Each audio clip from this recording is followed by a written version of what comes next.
اور اس کے پاس اتنا بھی اختیار نہیں ہے کہ وہ ہماری نمائندگی دنیا میں جا کے کر سکے، اسے کیسا فیل ہوتا ہوگا؟ کچھ لوگ یہاں کہیں گے کہ یہ شو اینٹی پاکستان ہے، یا ہم دونوں جو ہیں وہ پاکستان کے خلاف ہیں، ممکن ہے آپ کو کوئی غدار بھی کہہ دے، مگر بشانی صاحب لوگوں کو اتنا تو ان میں شعور ہونا چاہیے کہ یہ نہ دیکھو کہ بھائی کون بول رہا ہے، یہ دیکھو کہ وہ کیا بول رہا ہے. تو what do you think یہ how do people feel about it جب انہیں یہ پتہ چلتا ہے کہ ہمارے ووٹ کی اتنی عزت ہے کہ کوئی اسے جوتے کی نوک پر رکھتا ہے؟ نہیں دیکھیں، یہ اتنا جو ہے بلیک اینڈ وائٹ ایشو نہیں ہے. پہلی بات یہ ہے کہ وہاں پہ انفلوئنس اتنا زیادہ ہو گیا ہے لوگوں پہ اسٹیبلشمنٹ کا، اسپیسیفکلی جو پاکستان کی فوج کے حوالے سے جو ملٹری اسٹیبلشمنٹ ہے، اس کا جو میسج ہے وہ بڑا لاؤڈ اینڈ کلیئر ہے کہ جی یہ کام ہم نے کرنے ہیں. تو لوگ اس میں کوئی شعور اگر ہو تو وہ تو پھر اس کے لیے وہ ایک بہت بڑا ایک کوشچن، سوالیہ نشان بنا کے کھڑا کر دینا کہ یہ وزیر خارجہ کا کام ہے، آپ کیسے کریں گے. لیکن کوئی سوال نہیں اٹھاتا، اور لوگ جو ہے اس بات پہ کوئی، میں نہیں سمجھتا کہ کوئی غیر اطمینان یا کسی طرح کی ناراضگی کا اظہار کرتے ہیں کہ یہ معاملات فوج کیوں کر رہی ہے. یہ میں آپ کو بتا دوں. اور اس کی وجہ کیا ہے کہ ایک تو اسٹیبلشمنٹ کی جو ہیوی ہینڈڈ قسم کی پالیسیز ہیں، اور اوپر سے جو لوگ منتخب ہو کے آتے ہیں وہ سب سے پہلے تو وہ سرنڈر کرتے ہیں نا. یہ لوگوں کا کام نہیں ہے، یہ کام ہے عمران خان کا کہ وہ آگے بڑھے اور کہے کہ بھائی یہ تو مجھے مینڈیٹ ملا ہوا ہے کہ کس کے ساتھ تعلق بنانا ہے، کس کے ساتھ بگاڑنا ہے اور کیسے کرنا ہے، تو میں کروں گا. لیکن وہ خود بھی جب جاتے ہیں کہیں تو ساتھ میں جو ہے وہ باجوہ صاحب کو لے کے جاتے ہیں. تو یہ ایک میسج ہے جس کو آپ سمجھنے کی کوشش کریں، جس طرح چین میں ہوا. اب اگر چین میں کوئی یہ کہے کہ پیپلز لبریشن آرمی اور کمیونسٹ پارٹی اور جو پولیٹیکل لیڈرشپ ہے وہ کوئی الگ الگ چیزیں ہیں، تو یہ بھی تو ایک غلط فہمی ہے نا. وہ ان کو پھر اس کا مطلب ہے کہ سسٹم سمجھ میں نہیں آ رہا. اب پاکستان میں جو سسٹم بن گیا ہے is not the thing like 70s میں تھی یا 60s میں تھا یا پہلے مارشل لا یا دوسرے یا تیسرے کے دوران تھا. اب جو سسٹم بن گیا نا جی، یہ بہت زیادہ ایک ملغوبہ بن گیا ہے، جس کے اندر انہوں نے کہا ہے کہ ہم ایک پیج پہ آئے ہیں کہ یہ پاکستان کی تاریخ میں عمران خان نے کہا کہ پہلی حکومت ہے جس میں حکومت اور فوج ایک پیج پہ ہے. حالانکہ یہ بات بھی نہیں ہے، وہاں کوئی حکومت اس پیج پہ رہے بغیر حکومت ہی نہیں کر سکتی. یہ ہم نے تاریخ میں بار بار دیکھا. لیکن اس ایک پیج کا مطلب یہ ہے کہ کوئی اختلاف رائے کا مسئلہ ہی نہیں. لیکن یہ کام تو دنیا کی کسی بھی جگہ پہ آپ جائیں گے تو کوئی بھی جو ملٹری باسز ہیں وہ ڈپلومیسی نہیں کرتے. ایون امریکہ میں افغانستان پہ جو ہے وہ قابض ہے باقاعدہ ملیٹریلی وہاں پہ موجود ہے، تو وہاں ملیٹری کا ہی رائٹ بنتا ہے نا کہ وہ ساری چیزیں کریں. لیکن وہاں بھی جب انہوں نے کوئی ڈپلومیٹک وہ کرنی ہوتی ہے تو اس کے لیے وہ کوئی سیکریٹری آف اسٹیٹ یا کوئی فارن افیئرس کا بندہ یا اسٹیٹ ڈپارٹمنٹ کا بندہ کرتا ہے. لیکن اب یہ پاکستان کا باقاعدہ کلچر بن گیا ہے کہ جی آپ دیکھیں فوج افغانستان سے مذاکرات کر رہی ہے، فوج انڈیا کو بتا رہی ہے کہ کیا کرنا ہے اور کیا نہیں کرنا ہے، فوج سعودی عرب سے مذاکرات کر رہی ہے. یہ سامنے اور سیدھی بات ہے. لیکن اس پہ جو پالیٹیشنز ہیں ان کو کوئی پرابلم نہیں، وہ کہتے ہیں بالکل ٹھیک ہے.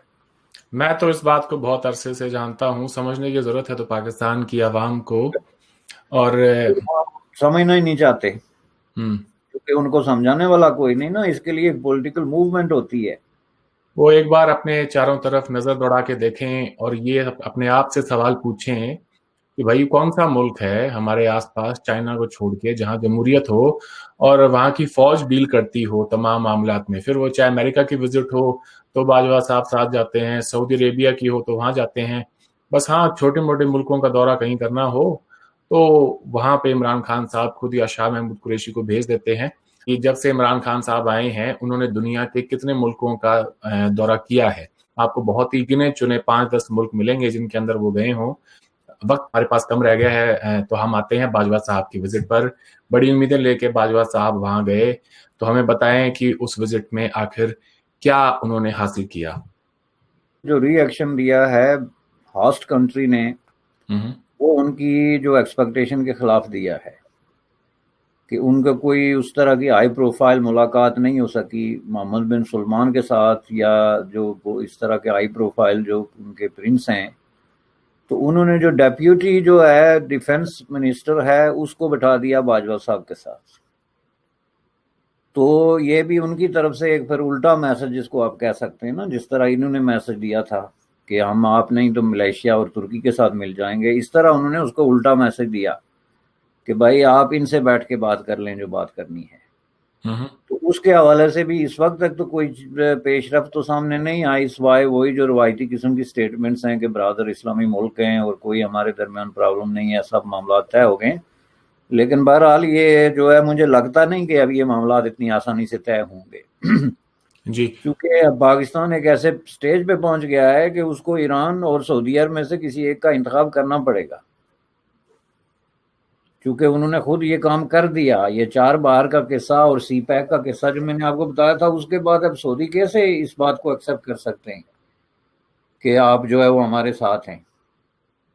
تو اس لیے، اور دوسرا ان کو پتہ چل گیا کہ اب ہم نے کچھ کرنا ہے اگر تو پھر ظاہر ہے اس کے لیے کوئی سٹیپ لینا پڑے گا، اور اس میں ان کو ممکن ہے کوئی امید نظر آتی ہے کہ کہیں کسی طریقے سے، چونکہ پاکستان کا پرابلم یہ ہے کہ وہ اب چین، اس کے لیے جو شیڈو ہے چین کا شیڈو، اس سے وہ باہر نہیں نکل سکتا.